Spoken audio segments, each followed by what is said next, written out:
Ceia é gostoso. Você cantar, louvar a Deus é muito bom. Tudo mais importante na vida do cristão. Abra sua Bíblia no livro em que escreveu o apóstolo Paulo aos Coríntios. Mas você pode ficar sentado mesmo. Ficar sentado mesmo. Carta, eu vou fazer de tudo, irmãos, para às 9 horas, às 21 horas, nós terminarmos o culto. Se passar 5 minutinhos, mas eu acho que não vai passar não. Eu gosto de culto de Santa Ceia, ouvir as irmãs do círculo de oração cantar, mas nós estamos chegando agora para poder trabalhar com os irmãos, mas não vai faltar a oportunidade, as irmãs nos perdoam. Eu gosto de ouvir os jovens cantar, se tiver grupo de varão, grupo de louvor, é importante isso aí. Mas como a gente ainda estamos no meio de adaptação, nós cantamos, acho que foi 5 ou foi 6 louvores da arte cristã. Depois nós vamos cantar mais um. Mas que fique para a próxima, nós cantamos juntos para a glória do Senhor. Amém? O livro em que escreveu o apóstolo Paulo aos Coríntios, primeira carta, capítulo do número 11 e o verso do número 17. Quero dizer também aos obreiros, nossos irmãos obreiros, que eu tenho também por costume de pregar a palavra da Santa Ceia para ser ministrada pelos obreiros, viu? Os irmãos não falam assim, poxa, o pastor fez tudo sozinho, isso não é coisa, eu não posso fazer isso não é coisa, né? Quero terminar o horário de 9 horas, tá bom? Mas eu gosto que os obreiros participem, leia a palavra, dirige tudo, faça a obra de Deus. Quero agradecer aos irmãos pelo culto que os irmãos tiveram sexta-feira, né? Alguém postou no Face, eu vi, né? Até compartilhei, muito bonito. Quero agradecer aos irmãos que estiveram aqui ontem colaborando com a obra de Deus, como estava a nossa irmã Miriam na frente do trabalho. Hoje os irmãos estão aqui. Terça-feira, as irmãs não faltam não, irmãos, vem para a igreja, vem orar, viu? Irmãs, se bem, aos pouquinhos, irmãos, eu vou decorando o nome dos nossos irmãos. Chegou aos 50, assim mesmo, chegou aos 50 anos, tudo é maravilha, né? Glória a Deus. Quinta-feira eu vou estar aqui com os irmãos. Só que quinta-feira, irmãos, eu vou estar sentado. Eu vou querer que o irmão dirige tudo. Deixa para mim só a bênção apostólica. Quinta-feira eu quero estar com os irmãos. Sábado, se o Senhor permitir, dia 7, eu quero estar presente com os irmãos. Vou fazer todos os esforços para sempre estar com os irmãos, né? Preciso estar na congregação também um dia, né, irmãos? Louvado seja Deus, mas Deus vai preparar, então pode ter certeza disso. Primeira carta do apóstolo Paulo aos Coríntios, capítulo 11 e o verso do número 17. Instrução quanto à celebração da ceia do Senhor. Esta carta que Paulo escreve aos Coríntios, no capítulo do número 11 e o versículo do número 17, ele já começa indagando algo muito importante. Ele diz assim, nisso porém que vos escrevo, não vos louvo. O que Paulo estava dizendo com isso? Ele estava dizendo assim: o que eu vou escrever aqui, eu não estou um pingo contente, eu estou escrevendo indignado com vocês, porque vocês estão fazendo o que não é correto perante o Senhor. Aí ele diz: nisso porém que vos escrevo, não vos louvo, porquanto vos ajunteis não para melhor, e sim para pior. Quanto antes de tudo, estou informado. Haver divisões entre vós, quando vos reuni na igreja, e eu, em parte, obreiro. Alguém escreve ao apóstolo Paulo, ou informa ao apóstolo Paulo, que a igreja de Corinto não estava se enquadrando dentro dos parâmetros aonde o Senhor queria. A pior coisa que tem dentro da igreja é a divisão. A divisão é uma coisa que ela tem um efeito negativo muito grande. E a igreja de Corinto tinha essa divisão. Hoje no Brasil, no mundo, existem 3 classes: a classe a classe B e a classe C.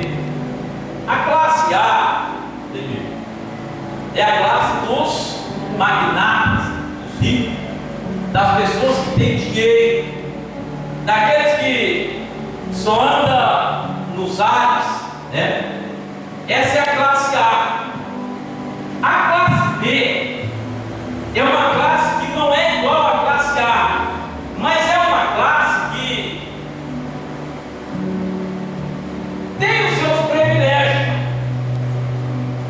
É uma classe que a pessoa olha para um lado e para o outro, e ele pode ir a comprar o que ele quer, ele pode ir para onde ele quer, ele tem bens para se manter, para manter os seus filhos. Mas existe a classe C, e a classe C é aquela classe mais baixa, a classe chamada classe pobre, a classe que muitas vezes trabalha de dia para comer à noite. É a classe que muitas vezes vende o almoço, aleluia, para poder comprar a janta. E muitas vezes quer comprar a janta ainda com desconto, para ver se sobra alguma coisa. Dentro da área espiritual, do que Paulo estava relatando, havia esse tipo de pessoas. Uns comiam demais, outros bebiam demais, e outros tinham fome. E Paulo, indignado com isso, aquilo chamou a atenção do apóstolo, e ele, logo de cara, ele diz: olha, o que eu vou escrever para vocês, eu não estou conformado com a situação que vocês estão vivendo, porque veio até mim que vocês estão fazendo as coisas de qualquer maneira. Aleluia. Aí ele vai mais longe, verso 19: porque até mesmo importa que haja partido entre vós, para que também os aprovados se tornem conhecidos em vosso meio. Muitas vezes dentro da igreja do Senhor há situação que vem a haver uma discórdia entre irmãos. Isso é natural, dentro da família existe isso.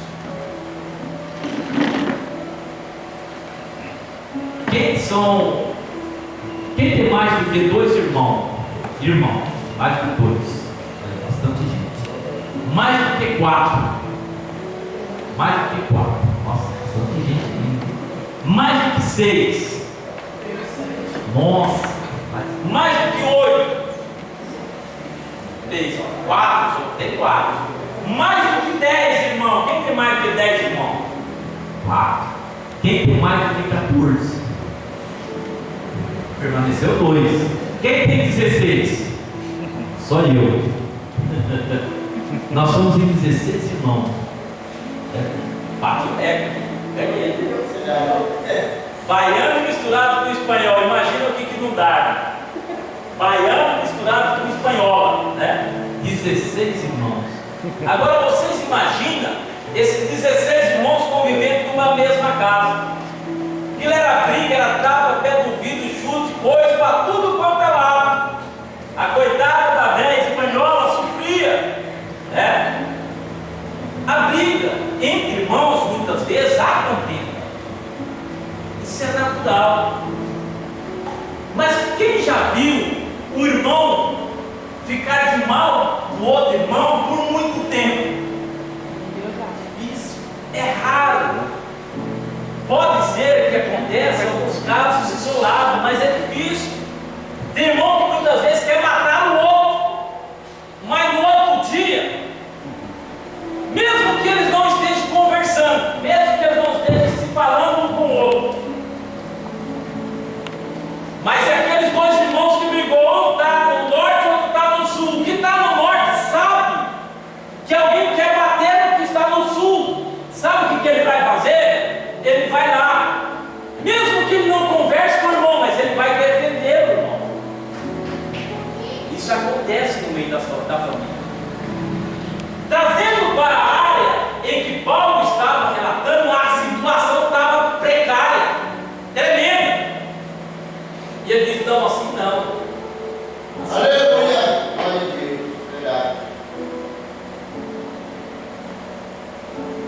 Aleluia, Jesus.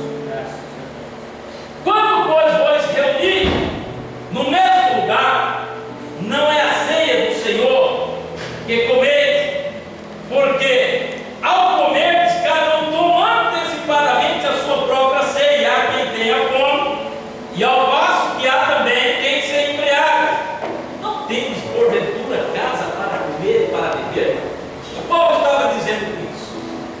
E o povo estava se reunindo para comer, era festa. O que eles queriam, evangelistas, era festa, era comer, e não se importava com os demais. É por isso que lá na frente, quase no final dessa leitura, o Senhor diz: esperai uns pelos outros. Mas se você tiver pressa, se você tiver fome, coma na sua casa. Aí ele diz: olha, porque eu recebi. Paulo traz a responsabilidade para ele e diz assim: porque eu recebi do Senhor o que eu também vos ensinei. Eles estavam fazendo isso, mas eles estavam fazendo porque não é porque eles não sabiam, eles sabiam. Eles sabiam. Porque Paulo diz: eu vos ensinei. O que eu aprendi, eu vos ensinei. Que o Senhor Jesus, naquela noite, que ele poderia ter desistido, naquela noite que ele poderia dizer assim: não compensa, esse povo não merece. Ele poderia, naquela noite em que ele reúne com os seus discípulos, ele poderia dizer: vamos cair fora daqui. Mas a Bíblia diz que não. A Bíblia diz, Davi, que ele tomou o pão, ele mostrou aos seus discípulos e disse: esse é o meu corpo, que é partido por vós. Glória a Deus. Aleluia. Glória a Deus. Ninguém sabia. Ficaram todos preocupados com o que o mestre está dizendo. E a Bíblia diz que ele tomou o vinho e diz assim: esse é o meu sangue, que será derramado por vós. É o sangue da nova aliança. Olha o que o Senhor disse para nós, irmão. Ele reúne os discípulos nessa noite. Ele reuniu todos e diz assim: olha, essa é a última ceia, a última ceia que eu vou participar convosco aqui. Oh, aleluia. Eu não vou mais participar com vocês, mas não se preocupe não, porque eu vou preparar a ceia lá no céu, para os vencedores, para os que foram injuriados, para os que foram perseguidos, para os que foram caluniados, para os que foram desprezados. Eu vou preparar a ceia para a minha igreja, e eu vou levar a minha igreja, e eu vou servir vocês novamente. Quem sabe essa será a última ceia. Aleluia. Viemos a participar. Deus maravilhoso. Quem sabe se é o último momento. Quem sabe antes de nós terminarmos, Jesus vem arrebatar a sua igreja. Aí vamos estar com Ele. Aí vamos estar lá na glória do Senhor. Paulo 23, ele disse: glória a Deus, porque eu recebi do Senhor que também vos entreguei, que o Senhor Jesus, na noite que foi traído, tomou o pão e, tendo dado graças, o partiu e disse: isso é o meu, é o meu, é o meu corpo, que é dado por vós. O Senhor deu a sua vida por nós. Esse é o meu corpo que é dado por vós. Aí ele diz: fazer isso, fazer isso, fazer isso. Aleluia, Jesus. Em memória, Aleluia. em memória dele. Oh, maravilha. Por semelhante modo, depois de haver ceado, tomou também o cálice, dizendo: esse cálice é a nova aliança no meu sangue. Fazer isso todas as vezes que beberes, em memória dele. Porque todas as vezes, olha, o verbo 26, porque todas as vezes que comerdes esse pão e beberdes esse cálice, anuncieis a morte do Senhor até que venha. Aleluia. Você sabe o significado do que Cristo deu? Você sabe por que Ele fez isso? Você sabe qual é a importância de nós participarmos desse ato memorial, em memória do nosso Senhor? Quando você perde um filho, quando você perde o seu pai, meu pai morreu, meu pai faleceu no dia 21 de julho de 1990, aproximadamente 24 anos e meio. Semana passada eu senti tanta falta do meu pai, ele veio na minha memória, a saudade que eu fiquei dele, morreu de novo, 53 anos. Quando você perde alguém da sua família, você sente. De vez em quando, não vem na memória um aniversário. Olha, hoje é aniversário fulano. Olha, hoje ele estaria fazendo tantos anos. Não vem? Vem. Por quê? Porque é da sua família. Se é da família do seu vizinho, você não lembra. Aleluia. Você pode até chorar por um amigo, mas não é como a família. E a Bíblia diz que nós somos a família de Cristo. Glória a Deus. Nós somos chamados para o Senhor, pelo Senhor, para sermos a sua família. Não foi assim que ele disse naquele dia? Senhor, seu pai, sua mãe e seus irmãos estão aí te procurando, estão te chamando. A sua família veio atrás do Senhor para levar o Senhor embora. E o que o Senhor disse? Não, a minha mãe, os meus irmãos, o meu pai, a minha família, são esses aqui, ó. Eles estão fazendo a papai celestial. Glória a Deus. Olha a importância que você tem, o chamado que você tem. Isso não é para qualquer um, não.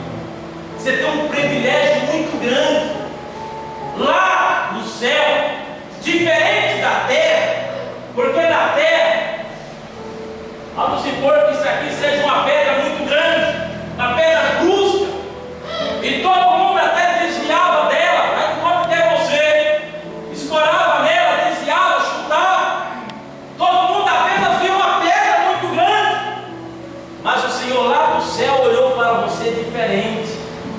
Ele olhou em você uma pedra brilhante, você brilhava. É uma pedra preciosa, você é a prioridade de Deus, aleluia. Ele te escolheu, ele te chamou, mas você era uma pedra, não tem importância. Ele foi lá, te lapidou do lado, lapidou do outro, né? E te formou. Aleluia. Essa pessoa importante que você está hoje aqui na igreja, você é importante para Jesus. Você pode não ser importante para o seu pai, para a sua mãe, para o seu amigo, para o seu patrão. Você pode não ser importante para a sociedade, mas para o Senhor você é importante. Foi por isso que Ele te chamou. Foi por isso que Ele te escolheu. Foi por isso que Ele sentiu graça, Ele sentiu prazer. No momento em que você levantou a sua mão e confessou a sua fé perante o Senhor, o céu, aleluia, fizeram festa, aleluia. Quando você se aproximou do Senhor, e o Senhor se alegrou de ti. Glória a Deus. Aleluia. Você não sabe disso, mas eu vou contar uma história que aconteceu na sua conversão. Você não sabia, mas eu vou te contar hoje. Sabe o que aconteceu? Aleluia. Na conversão nossa, dos nossos irmãos, o Senhor olhou para a cara do diabo e falou assim: você perdeu. Aleluia. Aleluia. Glória a Deus. Maravilha. Você perdeu. Você queria acabar com a vida dele, não quis? Você queria acabar com a vida dela, não quis? Você queria ver ele no abismo, ela no abismo, não quis? Quis. Você perdeu. Aleluia. Louvado seja o nome do Senhor. É dessa maneira que o Senhor quer a sua igreja. Então Ele quer esse ato que seja um ato memorial, que nós anunciamos a morte de Cristo até que Ele. Louvado seja o nome do Senhor. Eu quero chegar num versículo muito importante dizer, todos os versículos são importantes. 27. Por isso, aquele que comer o pão ou beber o cálice do Senhor indignamente,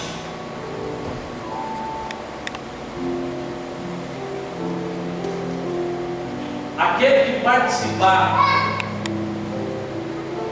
do cálice do Senhor, do corpo do Senhor, de qualquer maneira, de qualquer jeito, sem crer no poder de Deus.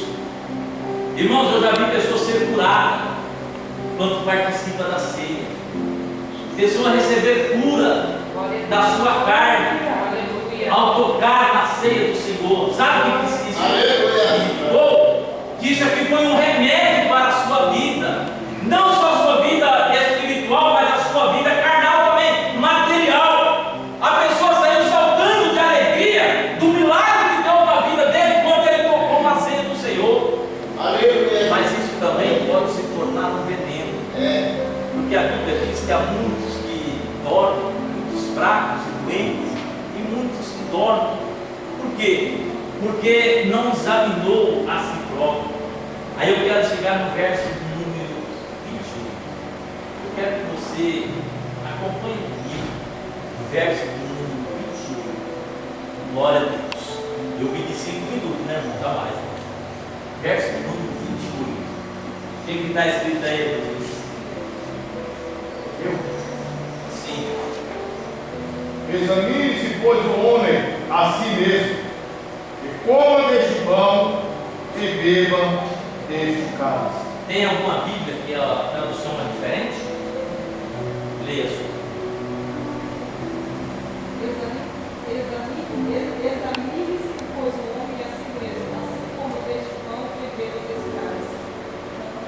Tem mais alguma coisa diferente? Paulo chama a responsabilidade para a igreja. O que essa igreja de Corinto acontecia, pastor José? A vida deles era examinar a vida do outro. Você pensa que não tem isso na igreja até hoje? Você pensa que não tem isso? Eu vou na igreja ver se o fulano vai participar da ceia, como se a ceia fosse dele.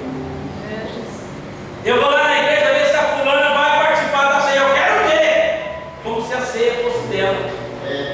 A ceia do Senhor. Aleluia, A ceia não é do pastor.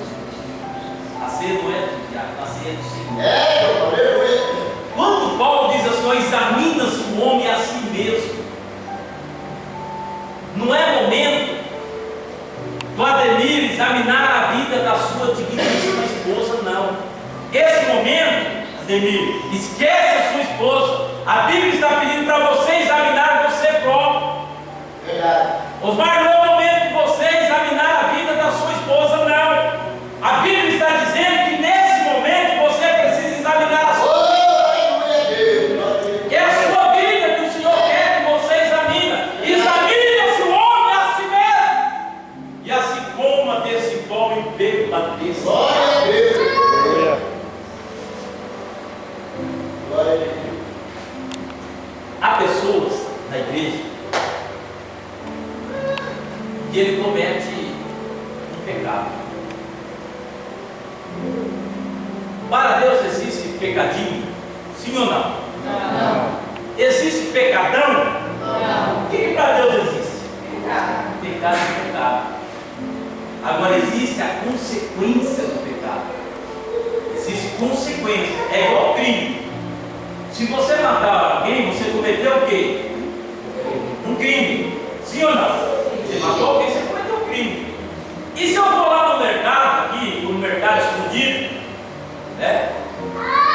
Ó, meninado, não é para fazer isso não, hein? Eu fiz muito de queiroga, naquele tempo não tinha câmera, não tinha nada, né? Tapeado. Quantos pacotes de chocolate eu não coloquei dentro do short e saí? Né? O que eu cometi? Crime. Para a justiça, quem mata alguém, artigo 121, cometeu um crime. Pena de 6 a 20, depende, se não for qualificado, pode ser de 12 a 30, depende. Mas são de 12, vamos supor, um crime simples de 12, de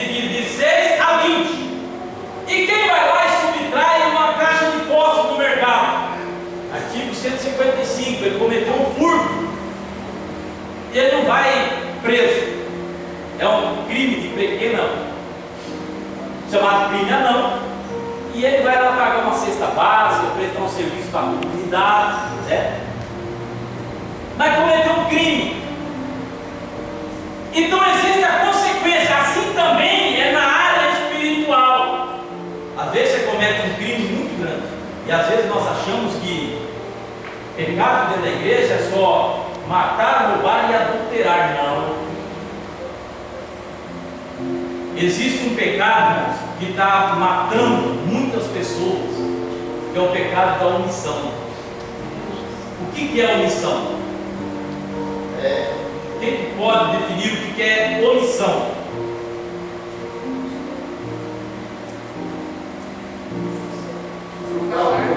Sabe o que é omissão?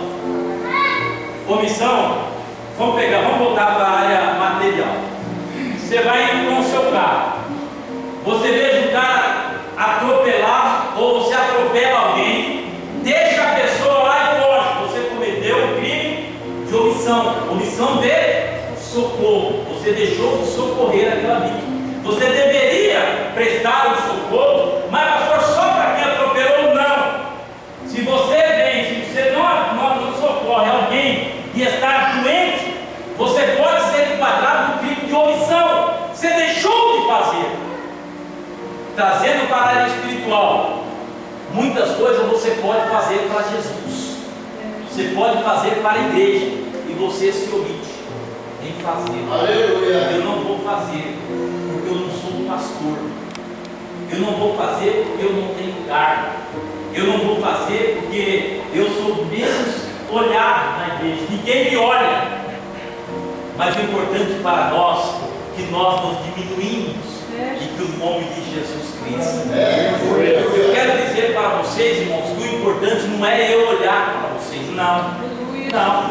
O importante é Jesus olhar para vocês, saber o que você está fazendo.